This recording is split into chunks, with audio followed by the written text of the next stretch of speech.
Hi, I'm Nic Natarella with AdWise Creative. So, what are you going to need to start a YouTube channel? There's a lot of equipment involved, and we're going to go through every single piece that you could possibly need. Well, maybe not all of it, but you'll have a good idea.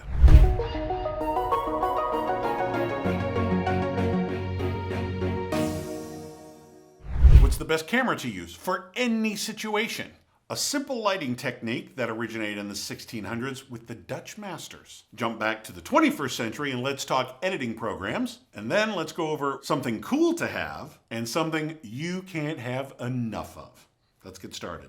So, what is the best camera to use for any given situation? Well, the quick and simple answer is the one you have.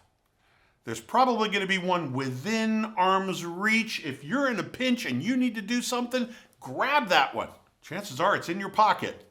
You've got it right there on your smartphone. These smartphones have just blown up over the last few years, and now the big race, the big competition between manufacturers is who can come up with the first pocket-held 42 gigabyte, 6,482 pixel camera. I'm telling you, these things are getting absolutely insane, and they're able to do so much more that, honestly, the big race is who's going to produce the very first feature Hollywood film on a smartphone. Trust me, the race is on, and a lot of people are waiting for that quality to hit so they can just jump into the foray. You can also use a webcam in a pinch if you want to. A lot of the webcams have a very limited capability because the web has a limited capability. They're not going into 4K. They're not going into 8K. They're not doing that high. Zoom meetings, 1080p at best. But you want a really, really good quality. So preferably something with, like I said, your smartphone is probably shooting in 4K. Just make sure, double check your settings and inch that bad boy up there. The other thing you could go for is a DSLR, the good old-fashioned camera, and I call that a good old-fashioned camera. I'm just talking about the shape. You got the lens on the front, you got the body back here. Chances are you're going to look at it like this, a good old-fashioned DSLR. Now, there's no such thing as an old-fashioned DSLR, and in fact, they're coming forward by leaps and bounds. Now we've gone into mirrorless.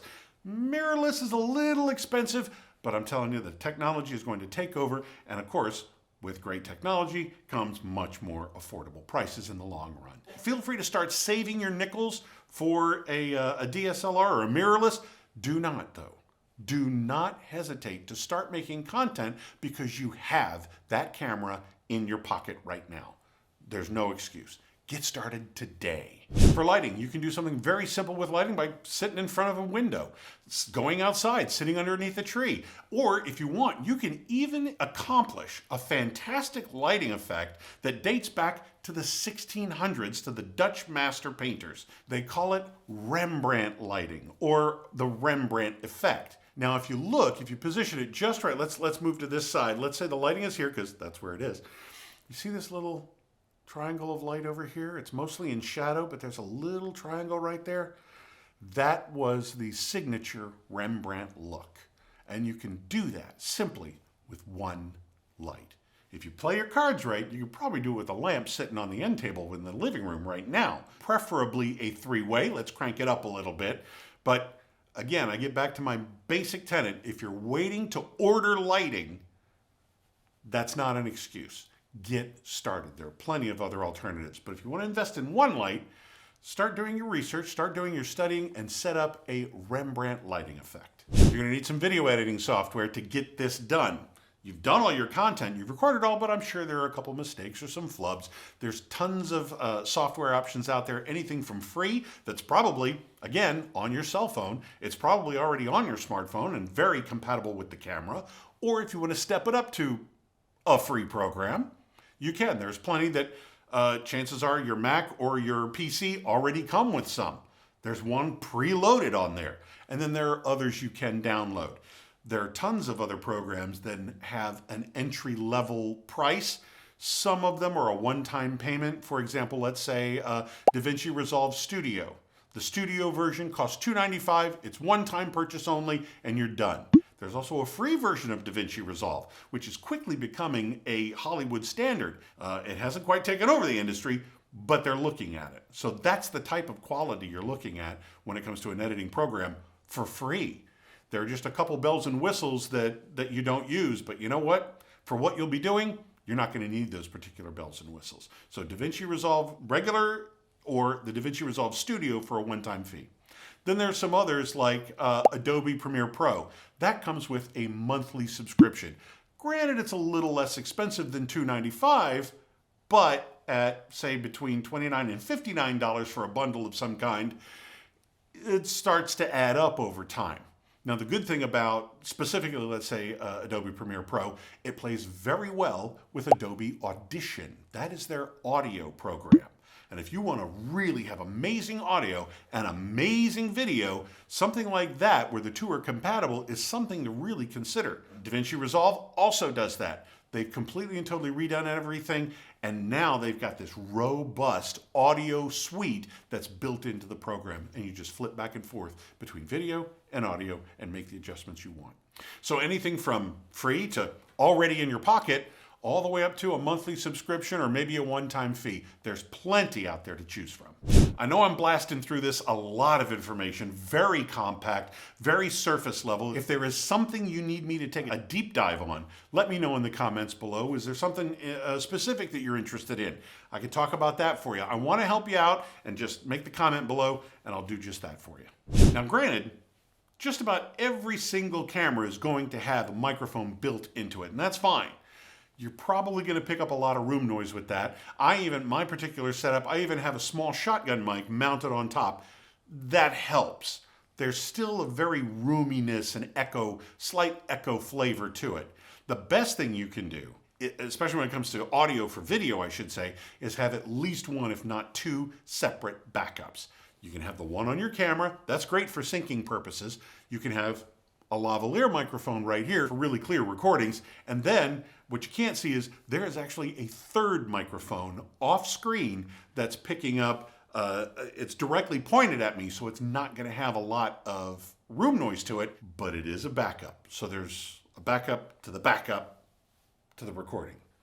You cannot go wrong with too many audio sources. Just keep that in mind. It will turn around and bite you at some point, I hate to say it. It's also very strange when you're sitting here talking to this little black rectangle with a little black circle and you really can't see what's going on, especially if you're filming by yourself. How do you know you got the shot right? How do you know you're looking at the right thing? And are you even in the shot?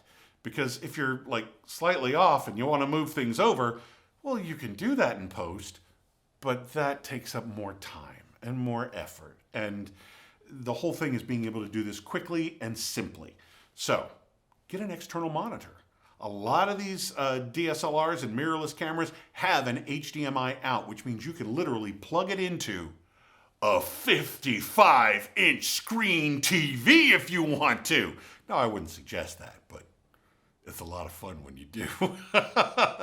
Something small and mounted on a tripod will work just fine. The little tiny screen that's on the camera, you know, that flips out of the back, sometimes that's kind of hard to read. But something a little bit bigger certainly comes in handy in framing your shot and making sure that you're in focus, making sure the lights are right, nothing drifted. I've got one light at my studio that likes to go out on me. I can see that right there in the monitor. It really helps. An external monitor really helps. Two things you cannot have enough of. Number one, batteries. Something's going to be run off a battery and you need to make sure that it keeps running while you're filming. Please, please, please have enough batteries. And what kinds do you need? Are they AA, AAA? I was doing some filming earlier that required my wireless keyboard and mouse. I needed AA's and AAA's for the keyboard and the mouse. Just make sure they're within reach. And then the one thing you can never have enough of, because one of those guys is going to go south on you, and that's cables. If you've got wires running for microphones or wires running for lights or something like that, there's going to be a cable to all of a sudden freak out on you and start giving you a bunch of static and sparking and stuff like that in your audio. Please be sure to have at least 2 or 3, whatever you need. Have some backups for you because they will go bad on you. One other thing, I would be remiss if I didn't say there's a great way to get all of this started. I was able to secure a bunch of these books for you, and I would suggest you grab one. It's written by a friend of mine, Nate Woodbury, and the title is A Hero's Guide to Influence on YouTube. And if you're all talking about getting on YouTube, this is going to be the new business YouTube channel book Bible. I guarantee you. All you have to do is click the link below in the description. It is not an affiliate link. I'm not making any money off of this. Nate has given me some to give away. He's not making anything. I'm not making anything. You just pay for shipping and printing. And I mean, the printing is beyond worth it. How often do you get a full color book describing everything you need to do to get your YouTube channel up and running? This is going to be your new tome. This is going to be the one that you're going to carry with you wherever you go, and it will never, never leave your side. Get yours today. Just click down in the description. I'm Nic Natarella. Thank you for watching.